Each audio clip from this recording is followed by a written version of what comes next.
तलवारें पर्वतों का सीना चीरने को व्याकुल हो, जिनकी संकल्प शक्ति इतनी दृढ़ हो कि मृत्यु से टक्कर ले लें।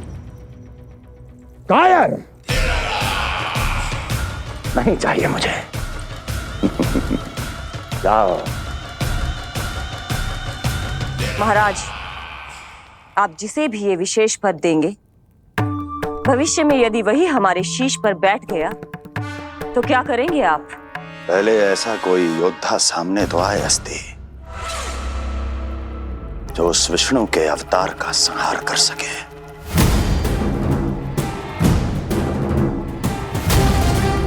और जहां तक प्रश्न है हमारे शीश पर बैठने का, तो स्मरण रखो अस्ति, कंस को अच्छी तरह आता है ऐसे दुस्साहसियों को बीच दरबार में खड़ा करके अपनी उंगलियों के संकेत पर नृत्य करवाना। ता दीर्घ ता और अपना कार्य सिद्ध होने के बाद उनके तन से उनके शीश को उतारना। कंस को भलीभांति आता है।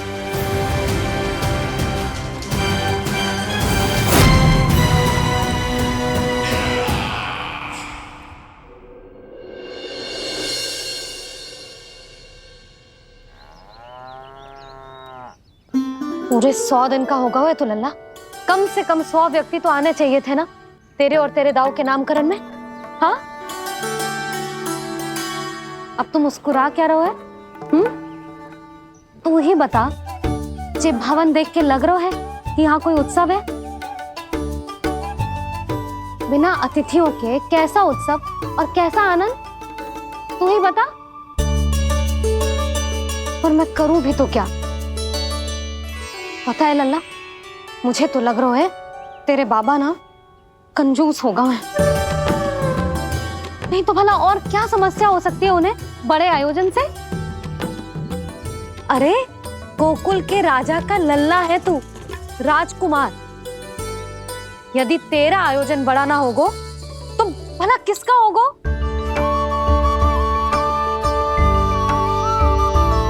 मेरी भूल है, मैं भोली हूं, इसीलिए व्यर्थ में तेरे बाबा की बातों में आ गई। मैं भोली हूं ना, व्यर्थ में उनका कहा मान गई। किंतु अब ना मैं कोई मांग रखूंगी, ना मैं उनसे बात करूंगी। और कहे देती हूँ लल्ला, सावधान जो इस बार तू बीच में आया तो। हाँ नहीं तो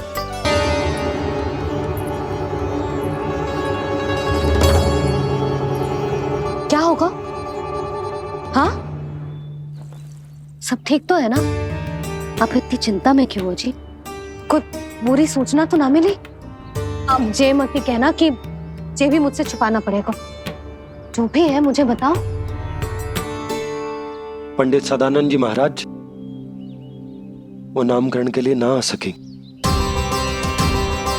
उनकी बिटिया के पांव भारी, उसे लिवाने वो समधियाने गए।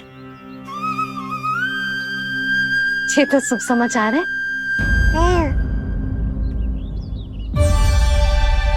किंतु मेरे लल्ला का नामकरण अब वो सही मुहूर्त पे कैसे होगा?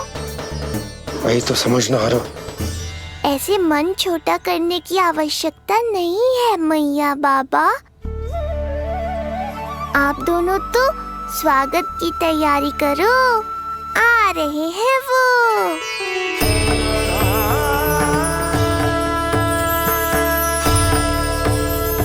लो, आ गए वो जिनकी मुझे प्रतीक्षा थी।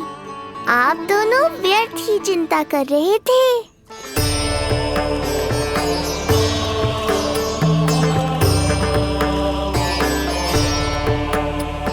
अब कौन करेगा मेरे लल्ला का नामकरण? ऋषि गर्ग, नंदराज, रानी भाभी, महान ऋषि गर्ग हमारे गांव में पधारे हैं।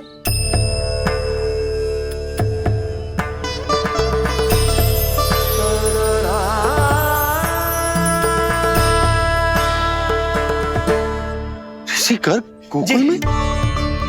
हाँ नंदराज, और कह रहे थे उन्हें यादव राज वासुदेव जी ने भेजो है रानी जी के पास। अरे तो तुम लोग खड़े खड़े क्या देख रहे हो? जाओ उनके सत्कार की तैयारी करो। जी यशोदा, उनके स्वागत की तैयारी करो। सुनो जी, वो तो यादवों के कुलगुरु है ना, रोहिणी जीजी के यहाँ आए हैं, हमारे यहाँ आएंगे।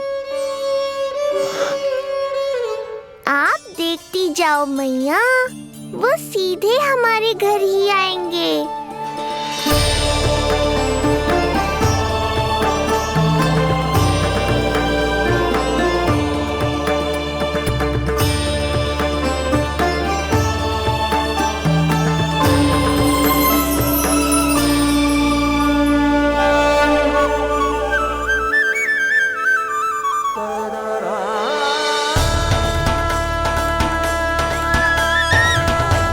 ये क्या हो रहा है मुझे?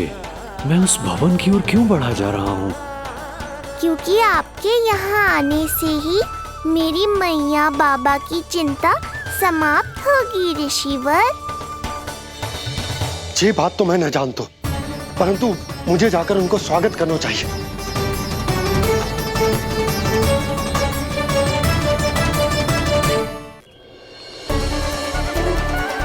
गुरुदेव,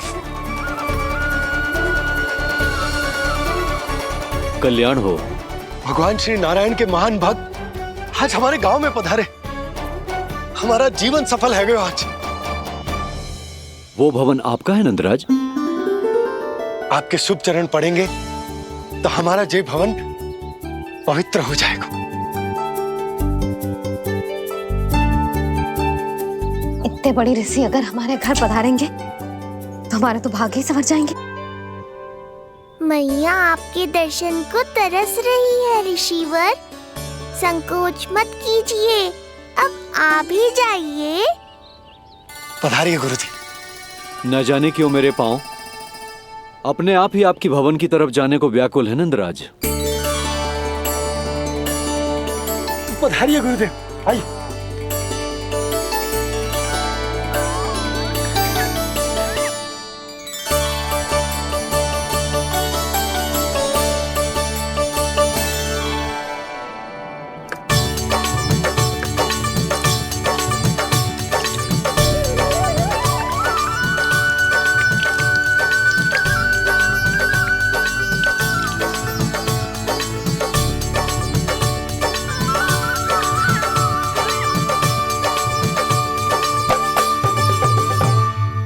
कल्याण हो। पधारिए।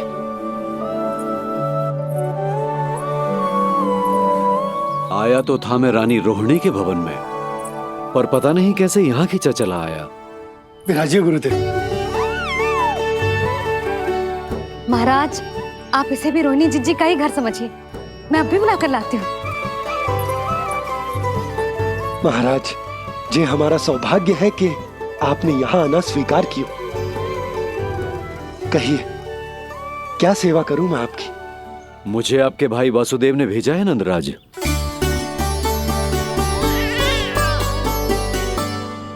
प्रणाम गुरुदेव। स्वामी जी ने आपसे इतनी दूर आने का आग्रह किया है, अवश्य ही कोई बड़ा कारण होगा। कारण तो है, आपके पुत्र का नामकरण करने आया हूं मैं यहाँ।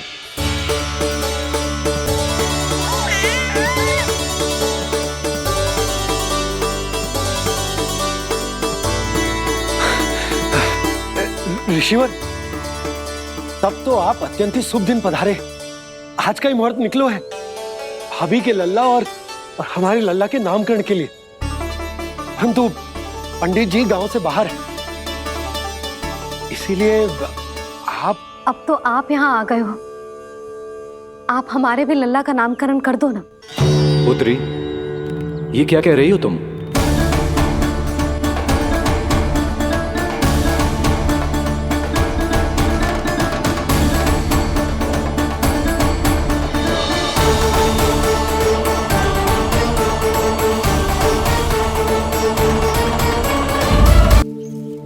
आप हमारे भी लल्ला का नामकरण कर दो ना। पुत्री, ये क्या कह रही हो तुम? विनती कर रही हूँ, और मेरी जे आग्रह अस्वीकार मत ही करो। आप दोनों भाइयों का नामकरण एक साथ हो जाएगा।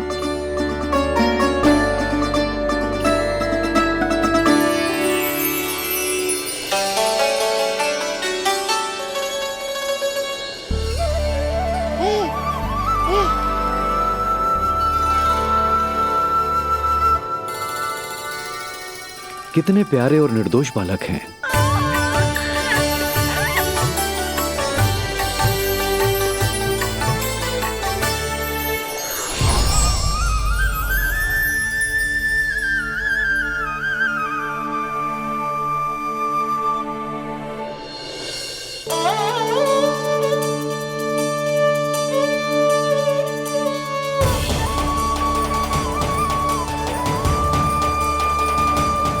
इन दोनों को देखकर गुरुदेव की आंखों में आंसू क्यों आ गए?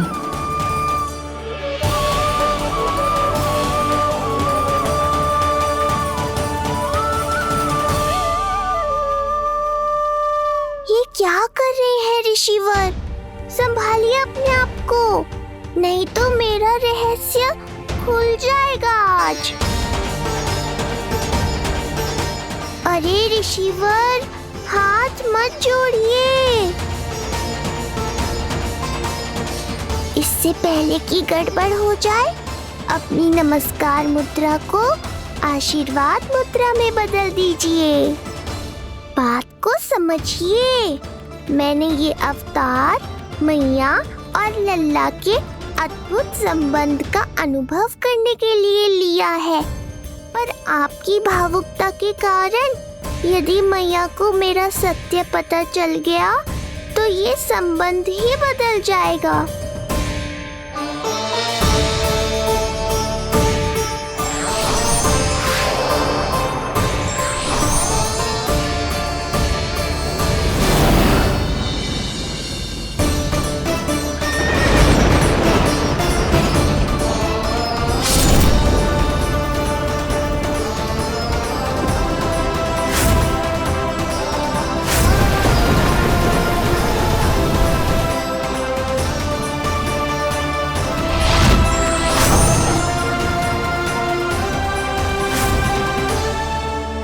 अब आप सब कुछ जान चुके हैं ऋषिवर, इसलिए अब मेरे सामने हाथ जोड़कर मेरे सत्य को उजागर मत कीजिए।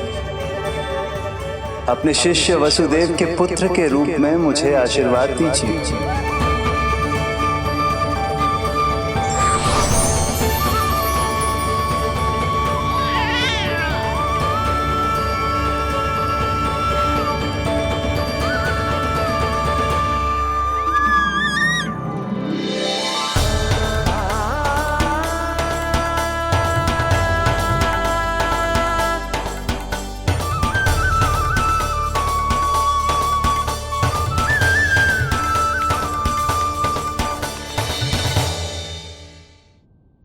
ऋषिवर, आप मौन क्यों हैं?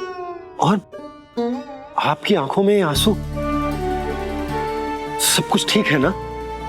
अब तो आप हमारे लल्ला का नामकरण करोगे ना?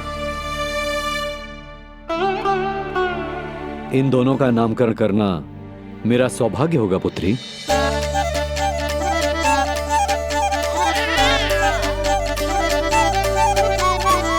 परंतु ये गोपनीय रूप से करना होगा।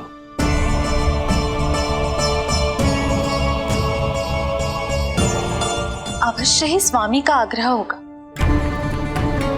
ताकि कंस की बुरी दृष्टि हमारे पुत्र पर ना पड़े। ये तो बहुत महान ऋषि हैं, इन्हें कंस के अत्याचारों के बारे में अवश्य पता होगा। अपनी संतान का नामकरण संस्कार करना एक मां के लिए उत्सव से कम नहीं होता है, पर यह छुपकर करना होगा। आप दोनों को स्वीकार तो है ना? जैसी आपकी आज्ञा गुरुदेव। स्वीकार है गुरुदेव। तो फिर कहाँ करना है हमें नामकरण का प्रबंध? गुरुदेव, मंदिर सही रहेगा? उससे पवित्र स्थान तो हो ही नहीं सकता है। ऋषिवर, आप तनिक विश्राम कीजिए, हम लोग प्रबंध करते हैं। मैं कुछ समय इन बालकों के साथ व्यतीत करना चाहूंगा। ये तो इनका सौभाग्य होगा। हमें आज्ञा दीजिए।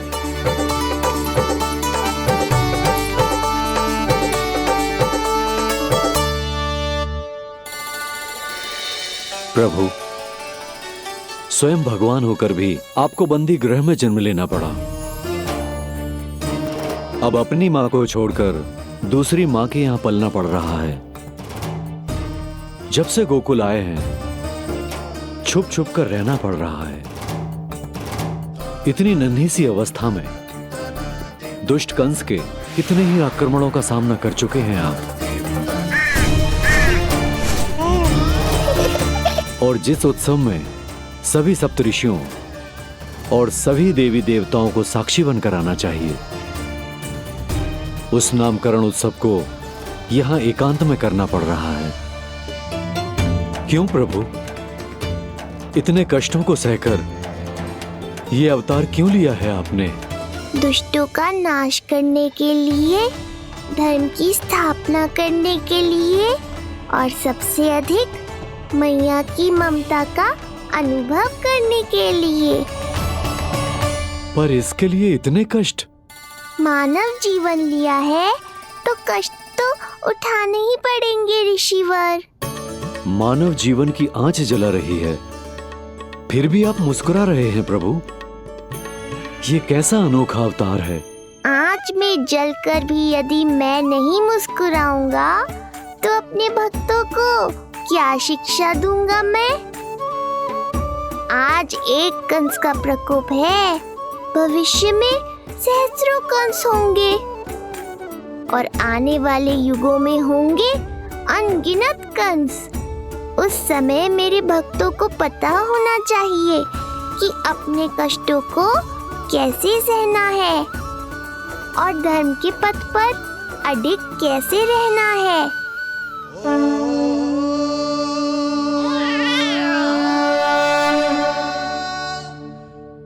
आप धन्य हैं प्रभु। देखा अस्ति, जब सिंह दहाड़ता है तो वन के सभी जीव जंतु इकट्ठे हो ही जाते हैं।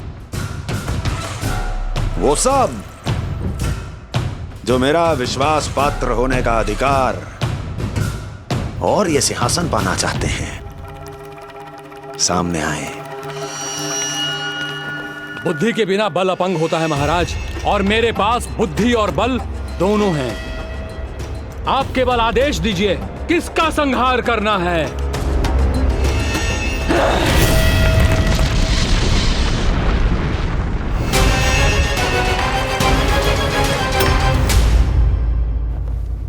सारी तैयारी हो गई। बोलो। आप गुरुदेव को बुला लो, मैं रोहिणी जीजी और बालकों को ले आती हूँ। यशोदा, तुम रुष्ट तो ना हो ना मुझसे? मैं भला रुष्ट क्यों होने लगी? नहीं, तुम जो उत्सव बड़े धूमधाम से करना चाहती थी और बहुत प्रसन्न हूँ मैं कि हमारे लल्ला का नामकरण स्वयं ऋषि गर्ग पूरे विधि विधान से कर रहे हैं। मैं समझ गई, उत्सव बड़ा हो या ना हो, प्रसन्नता बड़ी होनी चाहिए। अरे मैं तो इतनी उत्साहित हूँ कि दोनों भाइयों का नामकरण आज के शुभ मुहूर्त पे हो रहा है। तो इससे पहले जो बीत जाए, जाओ। आप ही बुला लो।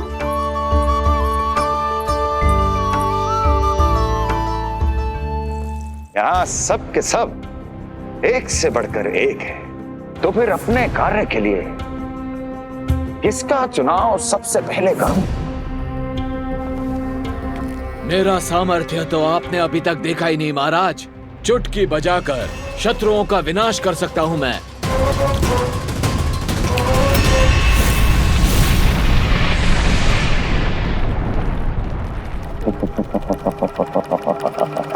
वाह! किंतु आपने तो बताया ही नहीं कि करना क्या है। वध करना है, एक नवजात बालक का वध।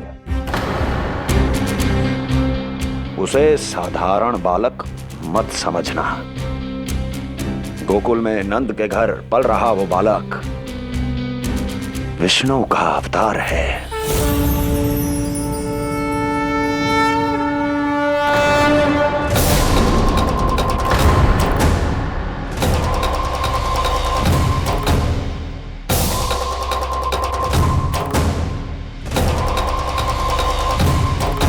क्या हुआ?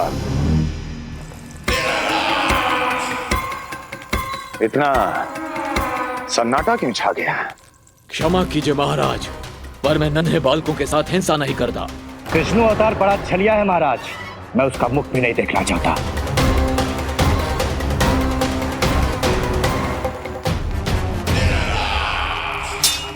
जाने दो इन्हें। वैसे भी इस सिंहासन के लिए मुझे कायरों की कोई आवश्यकता नहीं। जाने दो।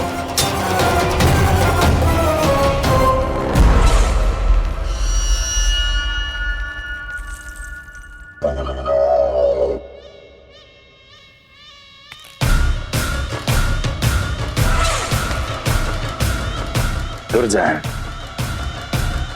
क्या कहा था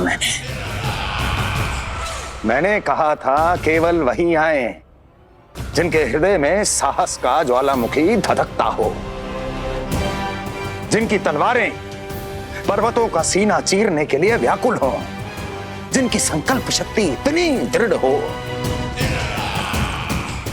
कि वो मृत्यु से टक्कर ले जाए। वही होगा इस सिंहासन का असली अधिकारी। महाराज,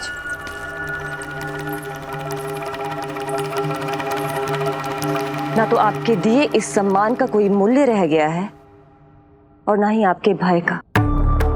अभी अभी आपने ही कहा था ना कि जब वन में कोई सिंह दहाड़ता है तो उस वन के सभी जीव जंतु एक जगह एकत्रित हो जाते हैं, परंतु उसी वन में जब कोई बब्बर सिंह दहाड़ता है तो वही जीव जंतु भय के मारे इधर उधर भागने लगते हैं। निश्चित ही वो बालक इन सब के लिए बब्बर सिंह बन चुका है। उसका भय हमारे साम्राज्य की नींव हिला रहा है महाराज।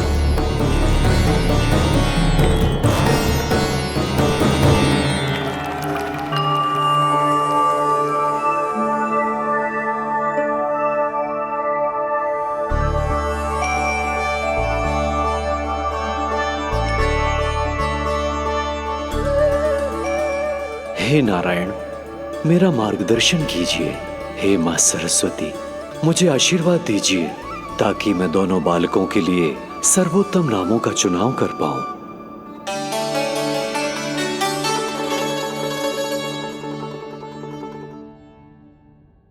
आपके पुत्र को बड़े भाई के कर्तव्य का निर्वाह करना है और इस दायित्व को प्रभु श्री राम से अच्छा किसने निभाया है?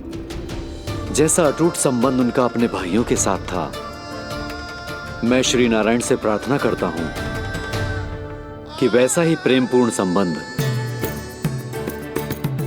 इसका भी अपने छोटे भाई के साथ हो।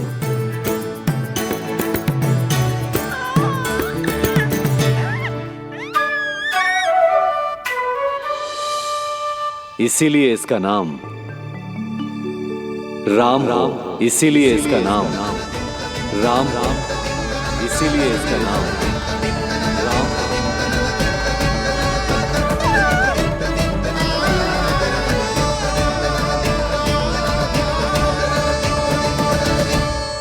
बड़े भाई में आदर्श, न्याय, संकल्प बल के साथ साथ शारीरिक बल भी होना चाहिए। मैं देख पा रहा हूं ये बालक इन सब बलों के लिए जाना जाएगा। इसलिए जो नाम इसके व्यक्तित्व के लिए सबसे उचित है वो है बलराम। बलराम, बलराम।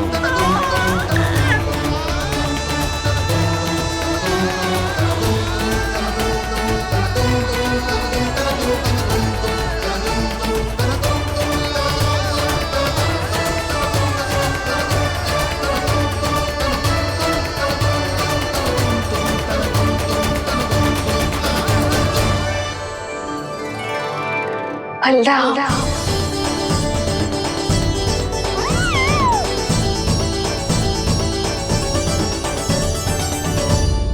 तो फिर उसका नाम बल राम रखना। कैसा अद्भुत संयोग है रिसीवर। जब इसके जन्म की सूचना देने में वसुदेव भैया के पास मथुरा गया था, तब उन्होंने भी यही नाम रखा था। बलराम, ये संयोग नहीं, नारायण की इच्छा है नंदराज। बलराम से अधिक उपयुक्त नाम इस बलराम के लिए कुछ और हो ही नहीं सकता है। पर मैं तो दाऊ कहकर ही बुलाऊंगा इन्हें, बलदाऊ।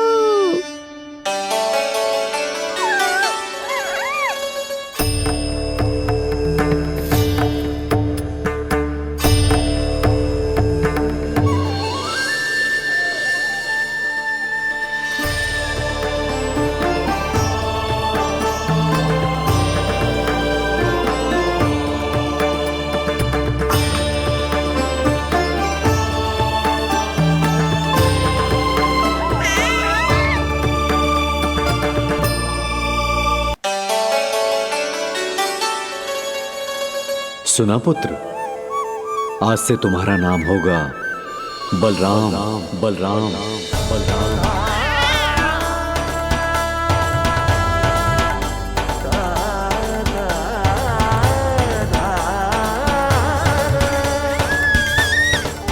गुरुदेव, कितना अद्भुत नाम दियो है आपने इसे। अब मेरे लल्ला को भी ऐसा ही कोई उत्तम सा नाम दे दो।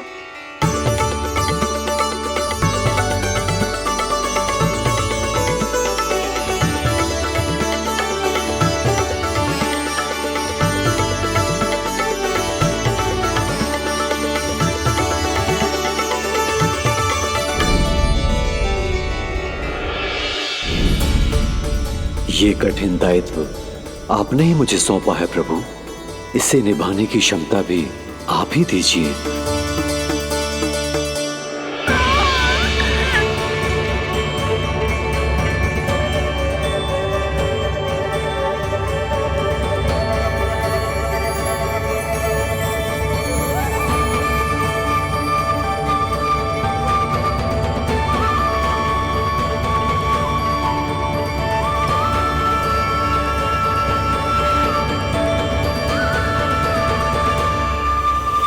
कृष्ण कृष्ण कृष्ण कृष्ण कृष्ण कृष्ण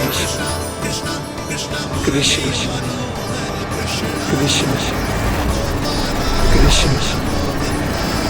कृष्ण।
कृष्ण कोई साधारण शब्द नहीं है,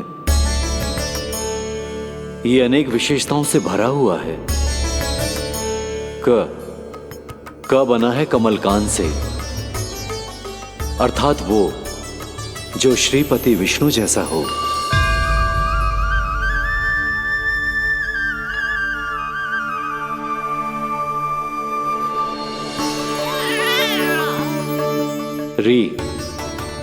री की उत्पत्ति हुई है श्री राम से, अर्थात वो जो सबके हृदय में बस जाए। ऐश्वर्य के स्वामी विष्णु के लिए, अर्थात वो जो समृद्धि लेकर आए।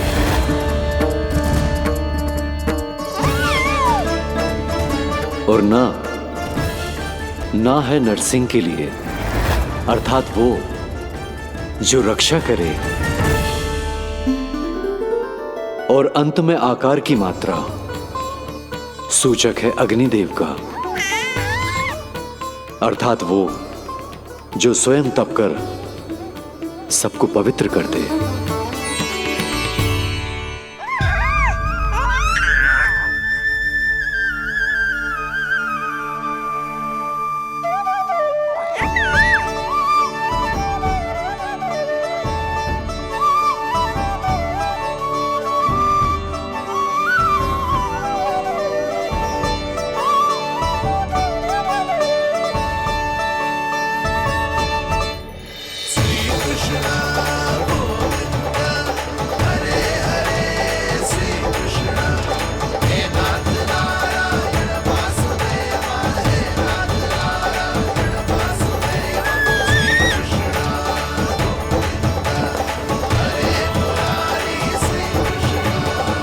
आज से तुम्हें सारा संसार जिस नाम से पहचानेगा वो नाम है कृष्ण। वो नाम है कृष्ण। वो नाम है कृष्ण। वो नाम है कृष्ण। कृष्ण कृष्ण कृष्ण कृष्ण कृष्ण कृष्ण कृष्ण कृष्ण कृष्ण कृष्ण कृष्ण कृष्ण कृष्ण।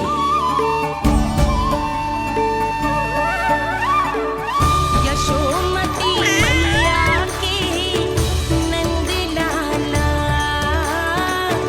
यशोमती मैया के नंद लाला। असुरी कार्य करने वालों के लिए कृष्ण नाम का अर्थ एक और भी होगा। वो घनी अंधेरी रात जिसमें इसने जन्म लिया, पर इससे जो प्रेम करते हैं उन सभी के लिए कृष्ण नाम का अर्थ होगा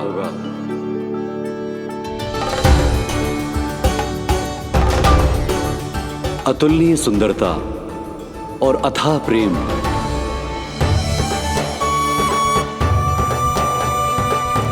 इन दोनों विशेषताओं का साक्षात स्वरूप होगा ये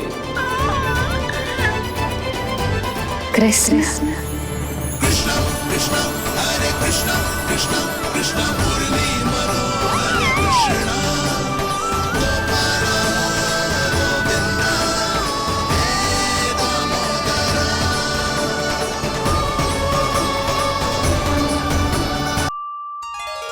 कृष्ण कृष्ण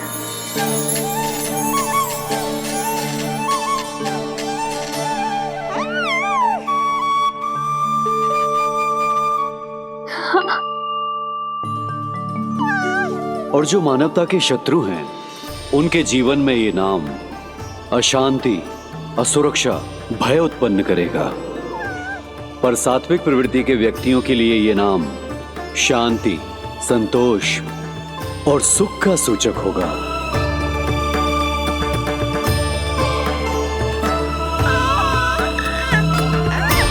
कृष्ण कृष्ण कृष्ण कहां से आ रही है ये ध्वनियां? कृष्ण कहां से आ रही है ये ध्वनियां? कृष्ण स्वामी महाराज।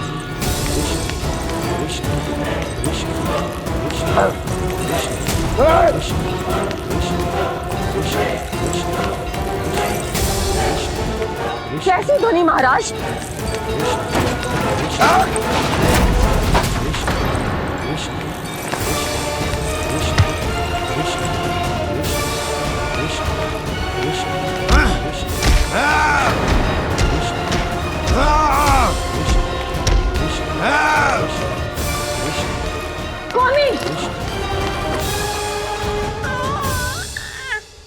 कृष्ण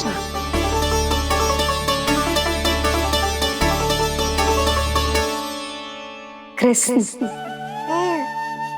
जे नाम अनंत काल तक स्मरण किया जाता रहेगा, जे ही तेरी मैया का आशीर्वाद संसार मुझे कृष्ण बुलाए या नीलमणि कहकर पुकारे, मैं रहूंगा तो बस यशोमती मैया का नंद लाला। यशोमती मैया के नंद लाला, यशोमती मैया के नंद लाला।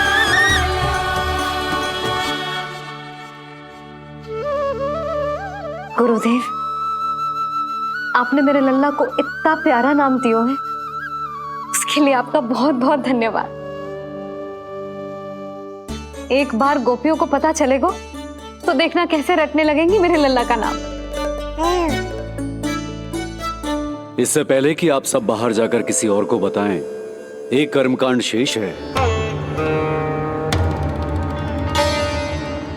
नामकरण के बाद पिता को आशीर्वाद के रूप में कुछ न कुछ उपहार बालक को अवश्य देना चाहिए।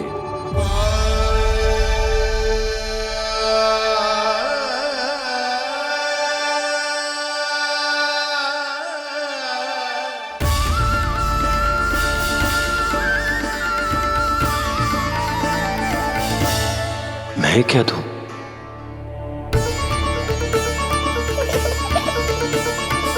वासुदेव मेरे शिष्य हैं और उनकी अनुपस्थिति में यह दायित्व मैं निभाऊंगा।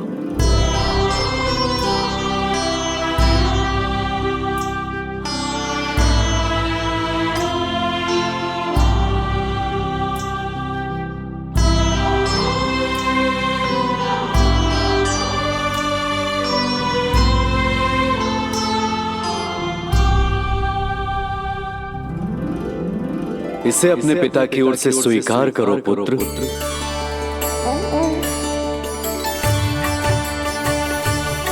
कल्याण हो।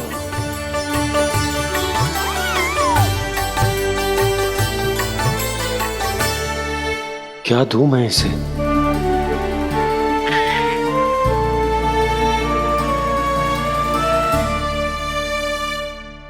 आप सोच क्या रहे हो? आशीर्वाद दो ना अपने कृष्ण को।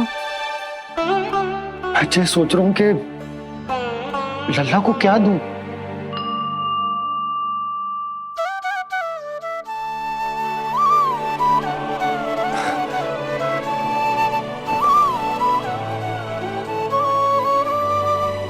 लल्ला,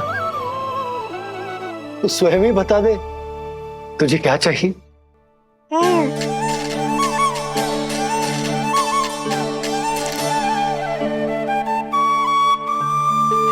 देखो जी, लल्ला ने ही आपकी उलझन समाप्त कर दी।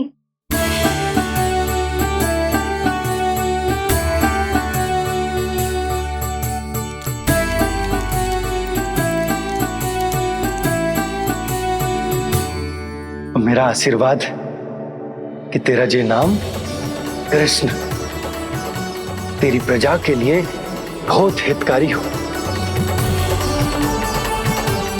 गुरुवर, आप भी इसे आशीर्वाद दें।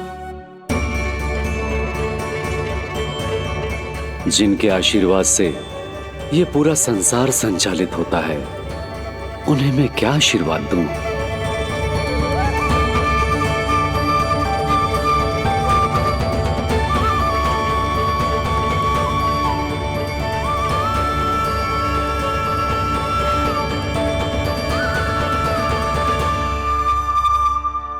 आपने तो मुझे मेरा नाम दिया है ऋषिवर।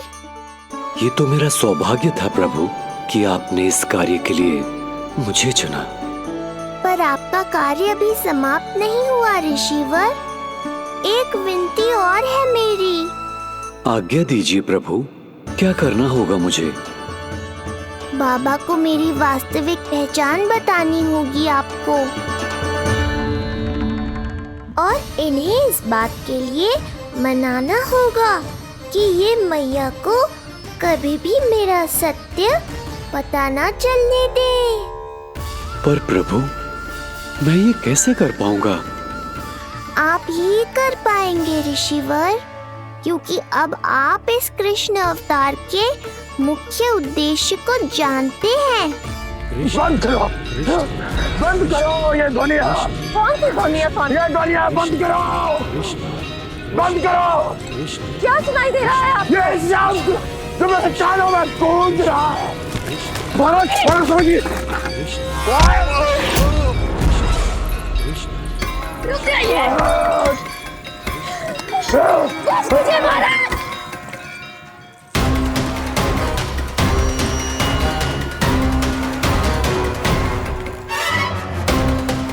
आप भूल रहे हैं कि आप मथुरा नरेश है, कंस है आप। और किसी भी व्यक्ति, वस्तु या घटना से महाराज कंस इतने व्यथित नहीं हो सकते कि वो सुदबुद्ध खो बैठे। स्वयं को संभालिए महाराज। बंद हो गई, बंद हो गई, बंद हो गया वो स्वर, बंद हो गई वो ध्वनिया। काफी। यूं मत सोचना कि मैं तुम्हें सुन नहीं रहा था। तुम सत्य कह रही हो। मैं कंस हूं। किसी भी व्यक्ति, वस्तु या घटना से व्यथित नहीं हो सकता। दुर्जन, जी महाराज, इस सिंहासन को पुनः स्थापित करो। यदि कोई भी योग्य इसे स्वयं सिद्ध करने नहीं आता तो मुझे पता है मुझे क्या करना है, कैसे उस दुष्ट बालक का संहार करना है। मैं भली भांति जानता हूं। ये दायित्व आपको ही निभाना होगा ऋषिवर। इससे 2 लाभ होंगे। एक तो मेरे बाबा कंस के कारण होने वाली चिंता से मुक्त हो जाएंगे और आवश्यकता पड़ने पर मेरी पहचान को मैया से सुरक्षित रखने में सहायता भी करेंगे।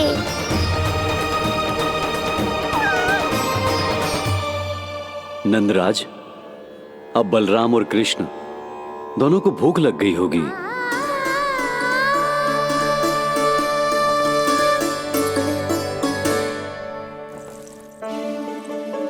प्रणाम गुरुदेव। प्रणाम गुरुदेव।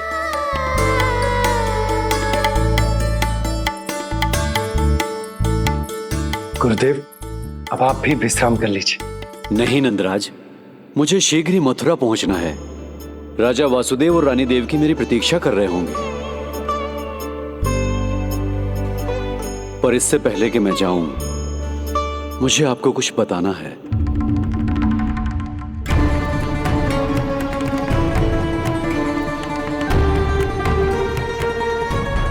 गुरुदेव, आपके ललाट पर बल पड़ गए। सब कुछ ठीक तो है ना? कहीं आप मुझे कंस के बारे में तो ना बताना चाहते? गुरुदेव, मैं जानता हूं कि कंस नवजात शिशुओं की हत्या करवा रहा है।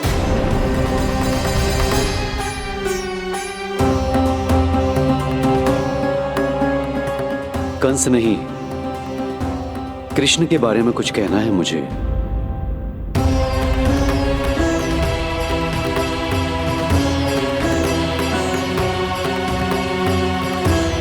बताइए गुरुवर। मैं एक ऐसा सत्य बताने जा रहा हूं नंदराज, जो है तो वरदान, पर उसे स्वीकारना आपके लिए बहुत कठिन होगा। गुरुदेव, आप जो कह रहे हैं वो मैं समझ ना पा रहा हूं। बताइए ना।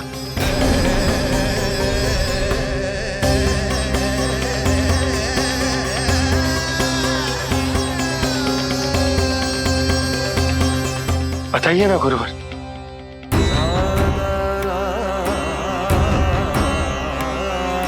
सत्य यह है नंदराज,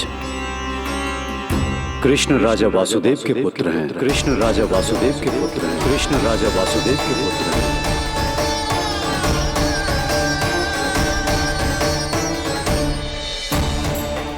और वो कोई साधारण बालक नहीं है, स्वयं श्री हरि विष्णु के अवतार हैं। और वो कोई साधारण बालक नहीं है, स्वयं श्री हरि विष्णु के अवतार हैं।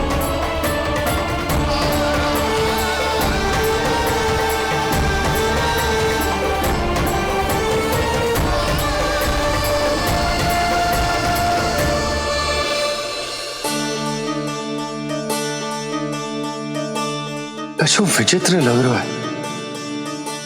कौन हो तुम? मैं हूं श्री विष्णु का अवतार। शिव, ये कैसे संभव है गुरुदेव? वो तो नन्हा सा बालक है।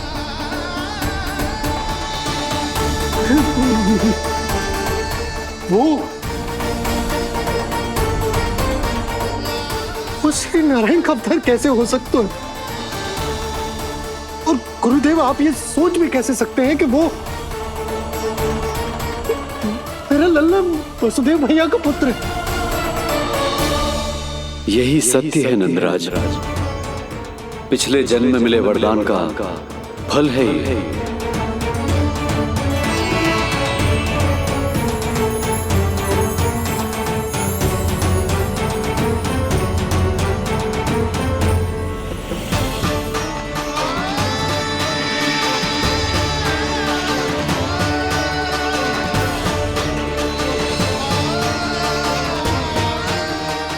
मैं आपकी संतान के रूप में अवश्य आऊंगा, किंतु उसके लिए आपको मेरे अगले अवतार के बाद एक और अवतार की प्रतीक्षा करनी होगी, क्योंकि अगले जन्म के लिए मैं पहले ही ये वरदान माता देवकी को दे चुका हूं। इस समय मैं विवश हूं, किंतु मैं आपको वचन देता हूं, आपकी संतान बनकर अवश्य आऊंगा। प्रभु, श्री हरि को अपने सामने देखकर मेरी व्याकुलता का बांध टूट गया है। 2 जन्म बहुत बड़ा समय होता है स्वामी। अपने पुत्र के रूप में हरि को गोद में खिलाने के लिए अब मैं और 2 जन्मों तक प्रतीक्षा नहीं कर सकती। धरा!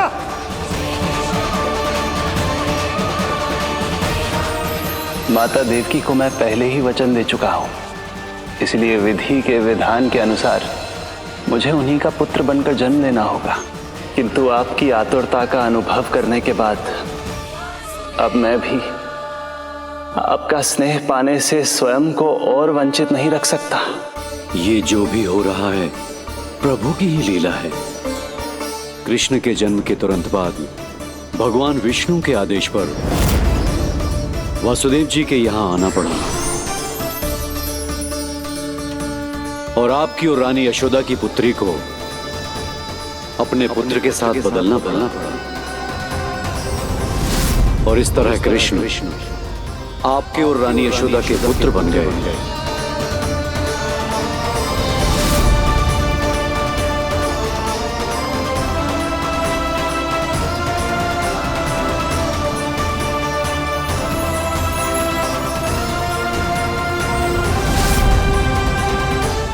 आपने सही कही थी गुरुदेव, कि सुनने में तो वरदान ही लगता, पर इसे स्वीकार करना होता ही कठिन। जब यशोदा को इस बात का पता चलेगा तो उसे कैसा लगेगा? अपने नाम का अर्थ अच्छे से सुनो है ना तूने? उसका हर एक अक्षर भगवान श्री नारायण से संबंधित है, जैसे उन्हीं का स्वरूप है तू। बस मैया, ये सत्य आपसे छुपा रहे, इसी कारण बाबा के लिए ये जानना आवश्यक है। फिर चाहे इसे स्वीकार करना उनके लिए कितना भी कष्टदायक क्यों ना हो। नहीं नंद, ये सत्य उन्हें आप नहीं बताएंगे। स्वयं प्रभु ने मुझसे कहा है किसी और प्राणी को इसके बारे में भनक तक नहीं लगनी चाहिए, और रानी यशोदा को तो बिल्कुल नहीं। गुरुवर, कंस के आक्रमणों की जानकारी यशोदा से पहले ही छुपा कर रखना कठिन था। अब इतना बड़ा सत्य मैं यशोदा से कैसे छुपाऊंगा? आपको छुपाना ही होगा नंदराज, यही प्रभु की इच्छा है।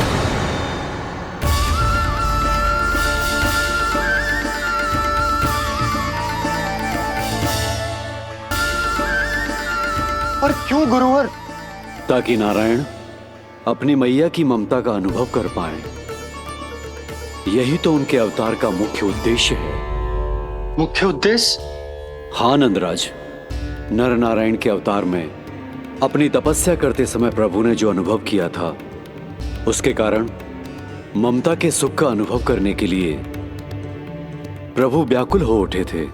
ऐसा क्या हुआ था, मुझे भी बताइए। हो सकता है ये बात इस सत्य को स्वीकार करने में मेरी सहायता करे। बहुत समय पहले की बात है। अनेक देवी देवता परम प्रभु विष्णु के पास बैकुंठ गए थे। वहां प्रभु की आंखों में आंसू देखकर वो सभी स्तब्ध रह गए।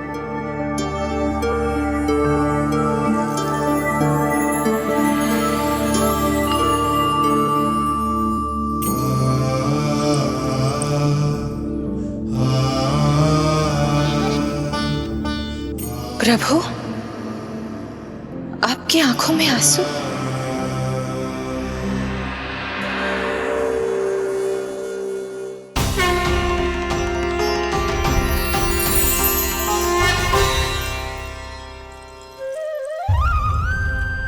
चिंता मत कीजिए, आप सब तो जानते हैं हिरण्यकश्यप को मारने के लिए मैंने नरसिंह अर्थात आधे मानव और आधे सिंह के रूप में अवतार लिया था। उस राक्षस का वध करने के बाद नर और सिंह दोनों भागों ने अलग अलग होकर नर और नारायण के रूप में पुनः जन्म लिया। वर्तमान में वो दोनों बद्रिकाश्रम में तपस्या कर रहे हैं।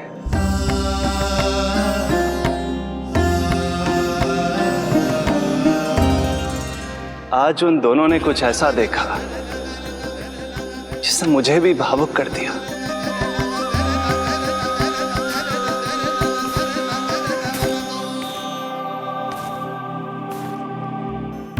सखा, ये युवक कौन है? निकट के एक गांव के धनी व्यापारी का पुत्र है ये। प्रत्येक संध्या वन के उस पार ये अपनी प्रेयसी से मिलने जाता है और फिर रात्रि भर उस नर्तकी के साथ सहवास करने के बाद सुबह अपने निवास को लौट आता है। यदि यही इसका नित्य क्रम है तो फिर आज ये इतने तनाव में क्यों है?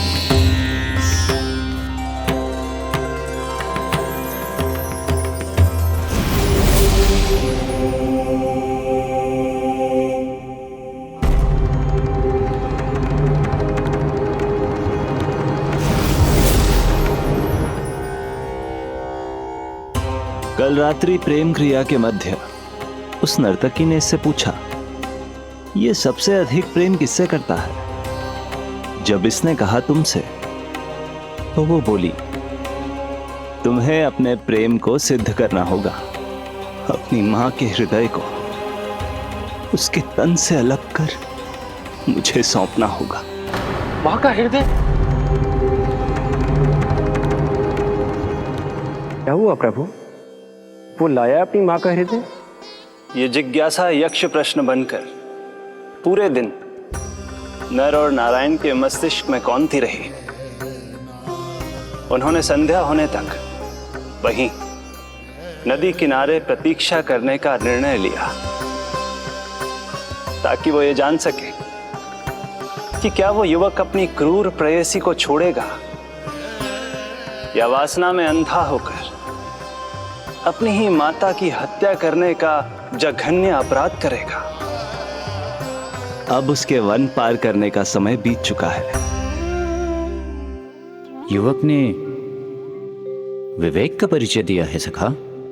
हे प्रभु, आपका कोटि कोटि धन्यवाद।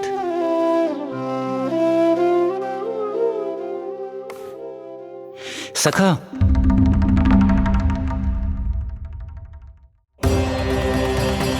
सखा मुझे बताओ, जो अकल्पनीय था कहीं वो घट तो नहीं गया?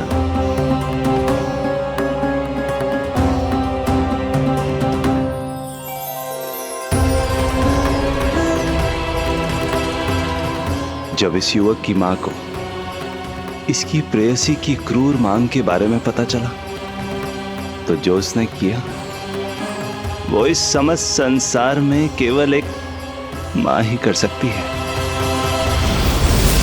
बस इतनी सी बात?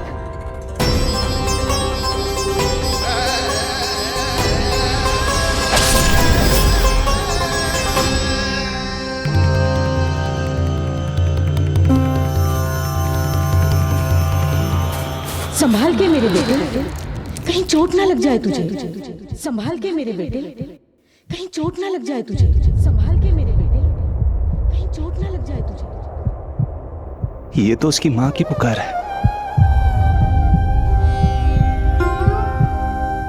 मां, मैंने क्या कर दिया मां?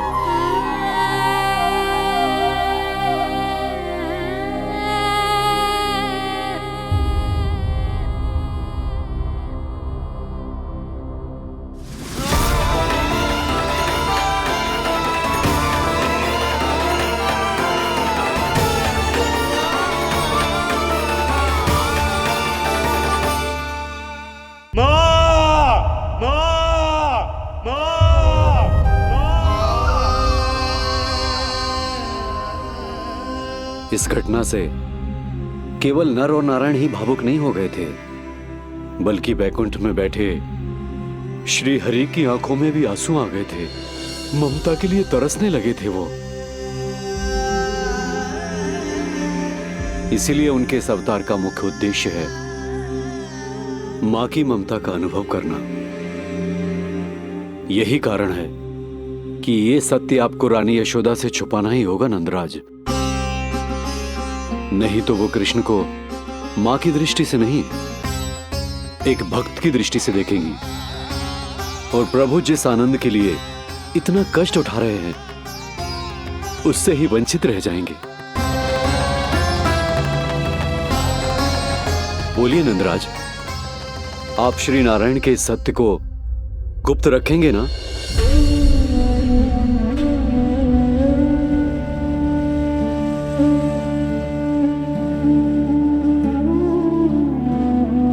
प्रभु ने मुझे कैसी दुविधा में डाल दिया है गुरु। यशोदा से तो ये सत्य मैं छुपा भी लूंगा, परंतु स्वयं से कैसे छुपाऊंगा?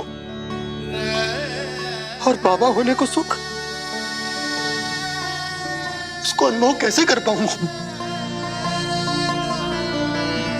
जो हो रहा है और जो भी होता है सब उनकी ही इच्छा से होता है नंदराज।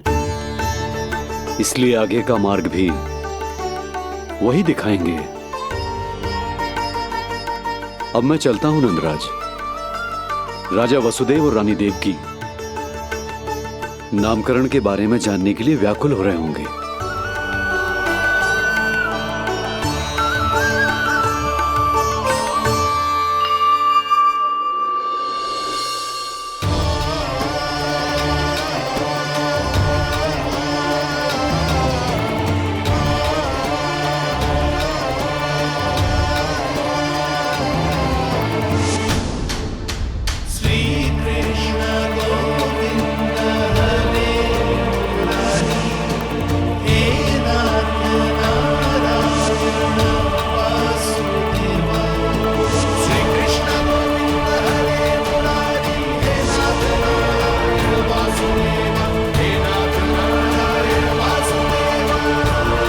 सत्य यह है नंदराज, कृष्ण राजा वासुदेव के पुत्र हैं।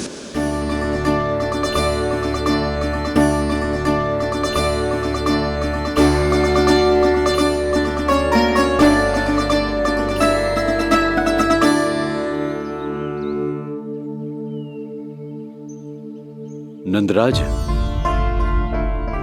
अपने आप को संभालिए।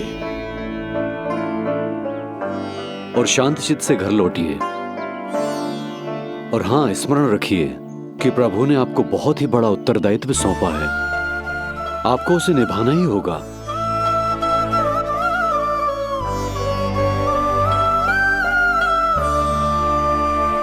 प्रभु आपको शक्ति दे।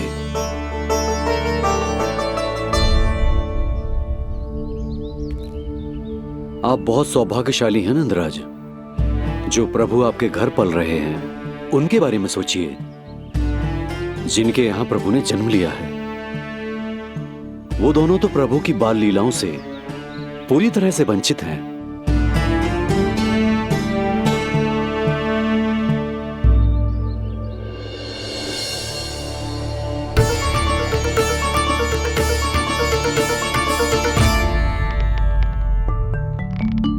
कहाँ रह गए तेरे बाबा लल्ला? जो आए क्यों ना अब तक?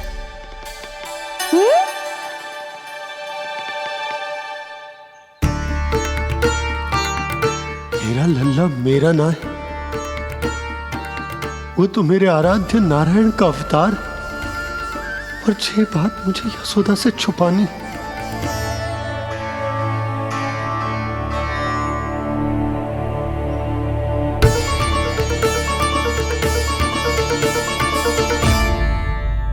बाबा वहीं खड़े मत रहो, अब आ भी जाओ ना।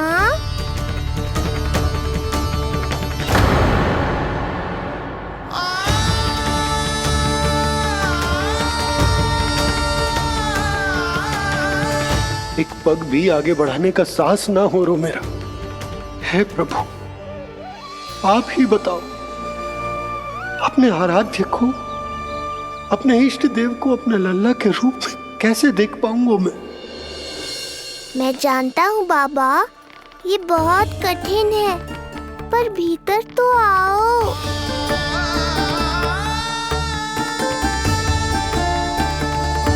अब आ भी जाओ बाबा, ऐसे बाहर कब तक खड़े रहोगे आप?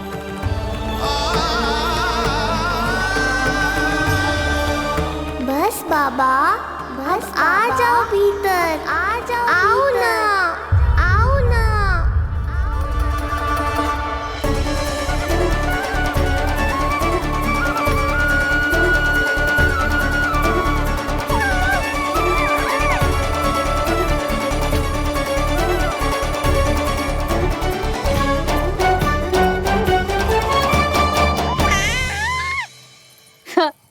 समझो? जब तू इधर उधर भाग रहा होगा तो तुझे बुलाने के लिए मैं तुझे ऐसे पुकारूंगी, कृष्ण। और जब तू शैतानी करेगो ना लल्ला, मैया को तंग करेगो, तो मैं तुझे क्रोध में ऐसे बुलाऊंगी, कृष्ण। हाँ। इसे सत्य पतो ना है, इसीलिए कितनी अच्छी तरह से मैया होने का कर्तव्य निभा रही है। पर मैं अब बाबा होने का कर्तव्य कैसे निभा पाऊंगा?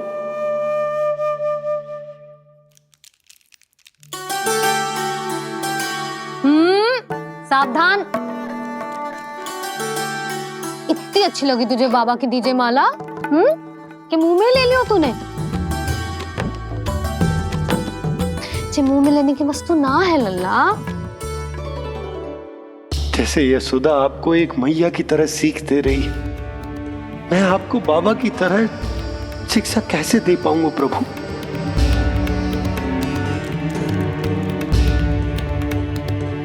कृष्ण, अभी मना किया ना मैया ने? ये तो प्रभु को ही डांट रही है। सावधान, जो फिर से मुंह में लिया तो। यशोदा, तुम्हें पता भी है तुम किस पर क्रोधित हो रही? हाँ, अपने लल्ला पर। और किस पर? मेरे कहने का अर्थ ये है कि तुम्हें सच में पता भी है जे कौन है? स्वयं प्रभु ने मुझसे कहा है किसी और प्राणी को इसके बारे में भनक तक नहीं लगनी चाहिए, और रानी यशोदा को तो बिल्कुल नहीं, और रानी यशोदा को तो बिल्कुल नहीं, और रानी यशोदा को तो बिल्कुल नहीं। यही कहना चाहते हो ना आप कि मैं गोकुल के राजकुमार को डांट रही हूँ? अरे पर मैया और बाबा का स्थान तो हर पद से ऊंचा होता है ना जी। माँ और बाबा को तो अधिकार होता है ना प्रेम करने का भी और भूल पर डांटने का भी। बस यही बात आपको समझनी है बाबा, फिर सब पहले जैसा हो जाएगा। मैं समझ तो हूँ जे, पर जे विचार के जे केवल हमारा पुत्र ना है, ये स्वयं नारायण का अवतार भी है, इसे अपने मन से निकाल ना पा रहा हूं मैं। ओहो, आपको समझाना तो मैया को संभालने से भी अधिक कठिन है बाबा। लल्ला, अरे लल्ला। जशोदा जी, आपने हमें नामकरण के लिए ना बुलायो। कोई बात ना है, लेकिन ये तो बताओ कि लल्ला का नाम क्या रखो है? हाँ भाभी बताओ ना। हाँ जी, अब और प्रतीक्षा ना हो रही हमसे। इसका नाम रखो है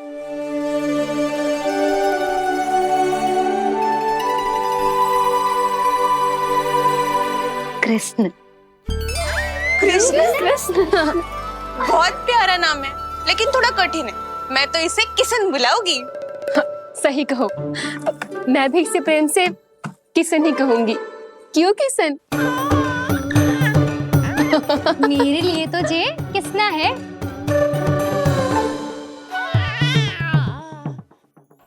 क्या कर रही हैं ये सब? बाबा, इन सब के लिए मैं केवल कृष्ण हूँ, भगवान नहीं। बस अब आप भी शीघ्र ही समझ जाओ ना ये। अरे तुम सब। हाँ, बुरा मुझे भी लग रहा है, जो सारी की सारी पहले ही दिन मेरे लल्ला का नाम बिगाड़ रही हैं। किंतु इसमें भी इन सब का प्रेम ही छुपा है, और हम सब तो प्रेम से भगवान को भी प्यारा सा नाम दे देते हैं, है ना? हाँ। सत्य तो ये है कि कृष्ण नाम बहुत अच्छा है, किंतु मैं भी अपने लल्ला को प्रेम का नाम देना चाहती हूँ। कान्हा बुलाऊंगी इसे, कान्हा बुलाऊंगी इसे, कान्हा बुलाऊंगी इसे।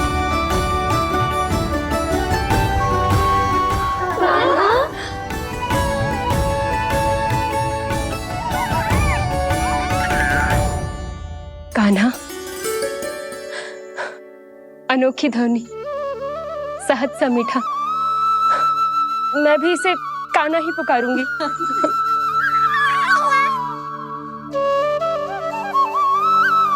आप भी बुलाओ ना इसे। आप एक बार बुला कर तो देखो, झट से पलट कर देखेगा आपको ये हमारा नटखट कान्हा। प्रभु, ये सब आपका सत्य न जानती, पर मैं जानता हूं। अब इस मुख से आपका नाम केवल भक्ति भाव से ही निकल सकता है, वात्सल्य भाव से ना। जी की लल्ला का भी तो नामकरण हुआ था ना अपने लल्ला के साथ। हाँ भाभी, क्या नाम रखा गया है इसका? हाँ, बताओ ना। हाँ भाभी, बोलो ना, बताओ ना जीजी। ना, देखो, एक मैया से उसके लल्ला का नया नाम बताने का आनंद मैं ना छीन सकती। यदि तुम सबको कान्हा के दाऊ का नाम जानना है तो चलो सबके सब रोहिणी जीजी के पास। हाँ, सही कहो। मैं अभी आई। हाँ,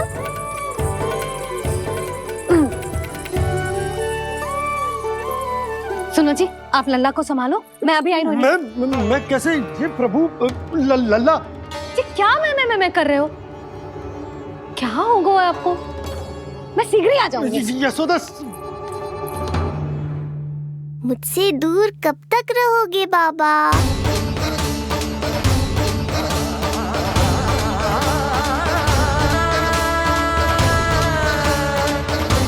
एक बार मेरी ओर देखो तो सही।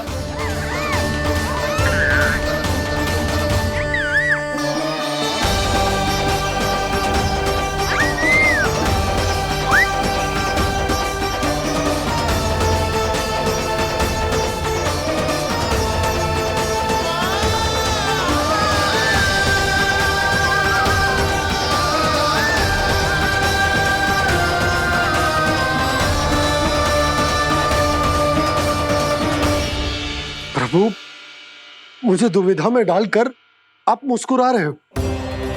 ये कैसी परीक्षा है?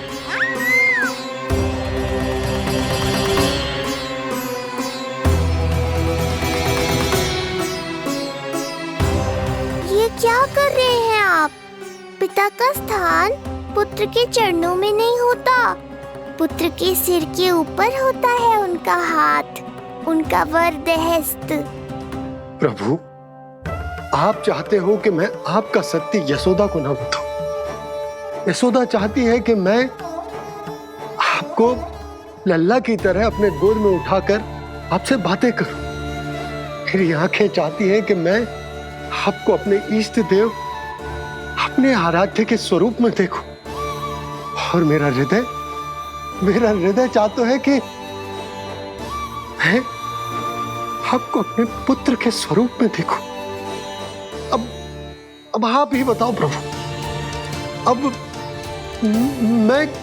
मैं इस परिस्थिति में क्या करूं?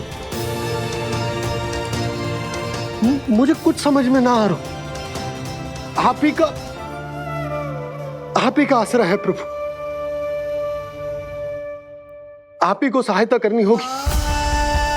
आप ही बताइए कि किस प्रकार एक भक्त अपने भगवान को अपने लल्ला के स्वरूप में देखे,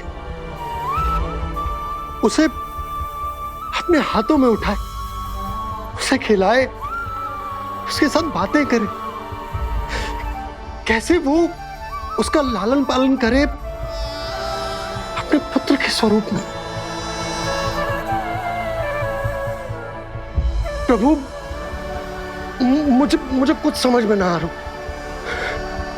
सहायता करो प्रभु।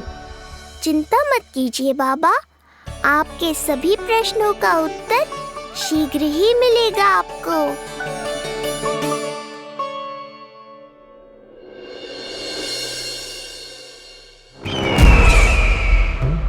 ऋषि गर्ग पधारे हैं महाराज।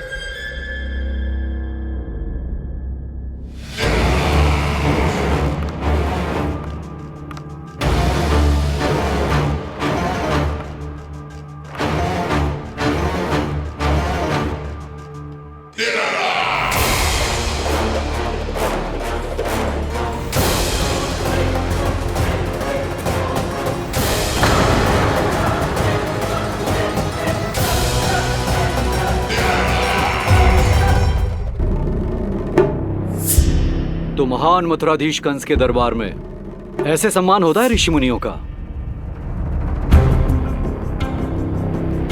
नहीं ऋषिवर, ये तो केवल एक उदाहरण है कि कैसे एक विष्णु भक्त का सम्मान नहीं किया जाना चाहिए। तब तो अच्छा ही है। मैं यहां तुमसे सम्मान की अभिलाषा लेकर नहीं आया हूं। मैं यहां देवकी और वसुदेव से भेंट की इच्छा लेकर आया हूं। क्यों? मेरे विरुद्ध कोई षड्यंत्र रचना चाहते हो? जो सदैव दूसरों के विरुद्ध षड्यंत्र करता है, उसका संपूर्ण जीवन इसी भ्रम में बीतता है कि सारा संसार उसके लिए षड्यंत्र कर रहा है।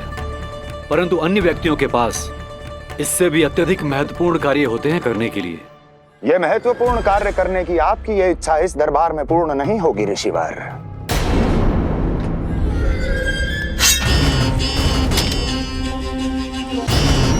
मैं आपको उन दोनों से भेंट करने की आज्ञा नहीं दूंगा। कैसे रोकोगे मुझे? कैसे? बड़ा ही विचित्र प्रश्न है, किंतु इसका उत्तर बड़ा ही सरल है ऋषिवर। जानते हैं मेरे दिन का आरंभ कैसे होता है? किसी ना किसी का संहार करके। और यदि एक संहार और हो जाएगा तो मुझे क्या अंतर पड़ेगा? स्वयं से एक प्रश्न पूछो कंस। स्वयं से एक प्रश्न पूछो कंस। मेरा संहार करने के लिए, जिस संकल्प शक्ति की आवश्यकता है, संकल्प शक्ति की आवश्यकता वो है तुम में। कर पाओगे मेरा संहार? जिस संकल्प शक्ति की आवश्यकता है, जिस संकल्प शक्ति की आवश्यकता है, वो है तुम में। वो कर पाओगे मेरा संहार? कर पाओगे मेरा संकल्प शक्ति की आवश्यकता है, संकल्प शक्ति की आवश्यकता। बोलो कंस, बोलो। यदि मैंने श्राप दे दिया, यदि मैंने श्राप दे दिया, कौन सा कवच तो तुम्हारा उसे सत्य होने से रोक पाएगा? उसे सत्य होने से रोक पाएगा। बोलो कंस, बोलो। यदि मैंने श्राप दे दिया, यदि मैंने श्राप, तुम्हारा कौन सा कवच तो तुम्हारा उसे सत्य होने से रोक पाएगा? उसे सत्य होने से रोक पाएगा।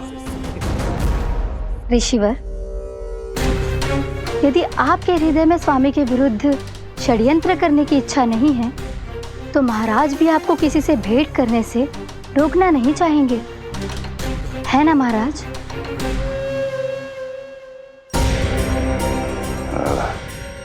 हाँ, आप उन दोनों से भेंट कर सकते हैं।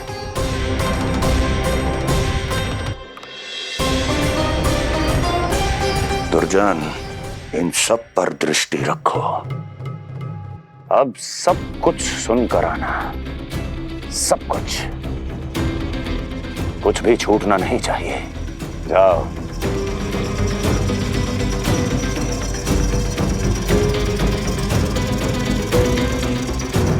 लगता है प्राप्ति राजकार्य सीख रही है मुझसे।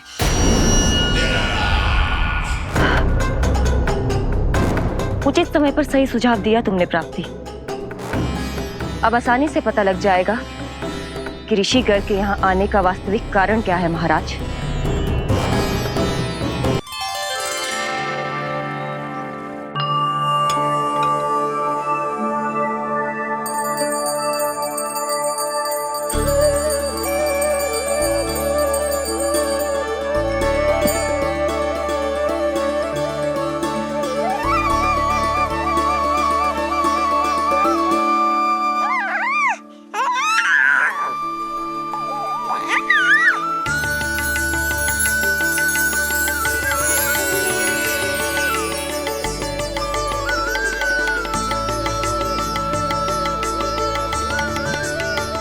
स्वयं नारायण मेरे घर में है तो ये फूल उनके चरणों में क्यों चढ़ा रहा हूं? तैयार को मेरा लल्ला। किंतु बुरी दृष्टि वाला टीका लगाना तो भूल ही गई तेरी मैया। अभी आ।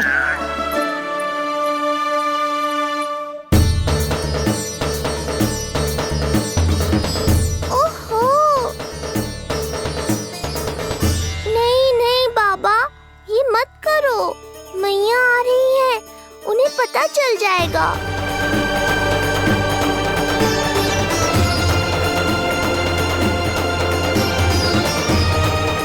ये फूल तो आपके चरणों के लिए ही बने हैं प्रभु, इन्हें स्वीकार करें। बाबा, ये सत्य मैंने आपको अपना साथ देने के लिए बताया था, अपने आप को फंसाने के लिए थोड़ी ना।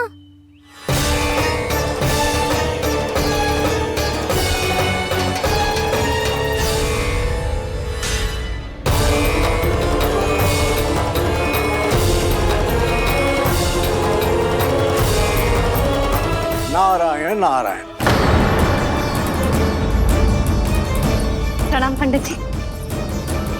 नंदराज जी, रानी जी, बिटिया के पांव भारी थे ना, तो सेलिवाने समधियाने चला गया था, वहां कुछ अधिक ही समय लग गया। आज वापस आया तो पता चलो कि स्वयं गर्ग ऋषि ने लल्ला का नाम रखो है, सो मिलने चला है।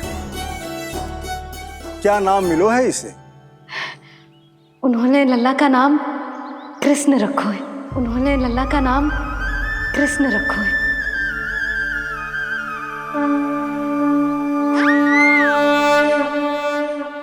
कृष्ण।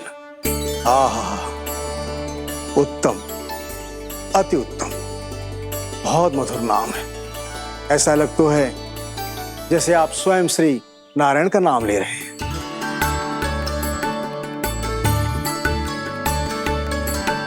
स्थिति को और गंभीर मत बनाओ पंडित जी। आपको तो बाबा के प्रश्नों का उत्तर देना है। एक बार मेरी ओर देख लो, आपको स्वयं ही पता चल जाएगा कि आपको इस समस्या को कैसे सुलझाना है।